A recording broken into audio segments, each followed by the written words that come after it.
you have anyone to blame for your current predicament, blame your idiot parents for allowing this to happen to you. It would only be seconds now, before the boy's body reached its breaking point and the seal collapsed. Oh, how the Kyuubi could feel its freedom rapidly approaching. Then, all at once, things went wrong as dozens of purple glowing chains burst from the ground's surface, ensnaring the boy in full. The Kyuubi cursed, attempting to match the chains with its own output of power. It knew, however, that its efforts were in vain, as the chains simply sucked away its chakra with a greedy pull. Really, it should have been expected that the boy's parents would leave behind a failsafe or two to meddle with its plans.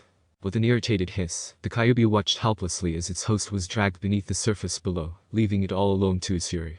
All at once, the haze over his mind had left.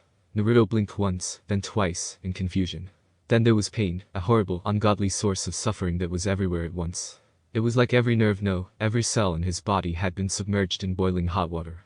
It was like a brick of molten slag had lodged itself in his throat, rendering him unable to even scream properly. Then as quickly as it had come, the pain began to ebb as a warm palm pressed against his skinless forehead. Naruto could feel the ruined flesh mending itself from underneath the gentle palm of his company, stretching beneath his clothing to restore the rest of his abused flesh. A sense of peace had made itself known, completely overtaking everything else. It was pleasant. So pleasant that Naruto had nearly forgotten that another person was touching him. However, that particular detail made itself known again in the form of a curtain of thick crimson hair. Breath-hitching, Naruto's eyes trailed up to the source, coming face to stunning face of a woman who Naruto was half sure he'd never met before. Even still, the warmth of her smile lit up his heart with a joy that he had never even known he could feel. Her knuckles brushed his cheek with a caress that spread warmth in his cheeks.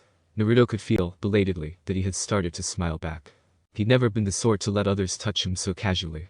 Absently, Naruto acknowledged that no one had ever tried, certainly not with such honesty, as he was currently feeling from this stranger, before him. The thought brought a dull ache to his chest. This one, Naruto knew, had nothing to do with any prior injuries. The woman's fingers gently cupped his chin, imploring him to meet her eyes. Blue met violet, and Naruto revised an earlier thought. He was sure that he knew her, somehow. Does it hurt? Her voice was equal parts music and serenity, like the chime of bells to his ears.